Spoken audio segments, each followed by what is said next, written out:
My husband needed help to stop his opioid use, but our insurance wouldn't cover the type of care his doctor recommended. We couldn't afford it on our own. Some friends expressed concern that I might be depressed. I contacted an in-network therapist, and she said my plan had a 4-session limit. I needed more help than that. My daughter talked about suicide, so we took her to the hospital immediately. Later, we got a huge bill because we didn't have prior authorization. How were we supposed to get prior authorization for a mental health emergency?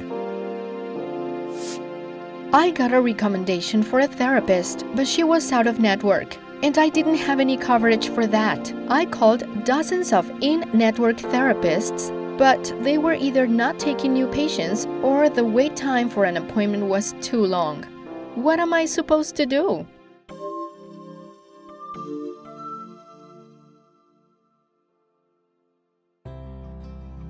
These are the voices of people who sought help for mental health or substance use concerns and face significant barriers to care when their insurance plans failed to provide equitable coverage. You see, parity means equal to. Mental health parity became a reality in 2008 when Congress passed the Mental Health Parity and Addiction Equity Act, also known as the Federal Parity Law. This groundbreaking legislation requires insurers to cover illnesses of the brain, such as depression, eating disorders, or addiction, no more restrictively than illnesses of the body, such as diabetes or cancer. That means requirements around co-payments, deductibles, and the number of sessions or appointments a patient is allowed for behavioral health services must be on par with corresponding requirements for medical services. If you find that your health plan has imposed tighter restrictions for behavioral health care coverage or denied care altogether, you have the right to file an appeal and stand up for your rights under the Federal Parity Law. The Kennedy Forum has developed guides, educational materials, and pathways to assistance to help consumers like you take action.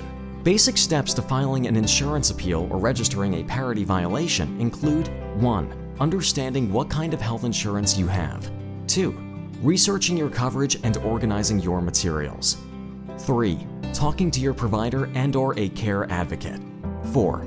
Appealing the denial of care and/or registering the parity violation with your health plan. 5. Calling or emailing the regulator who oversees your health insurer. Visit www.parityregistry.org to get started. See also the resource page on the website for additional information on how to file an appeal.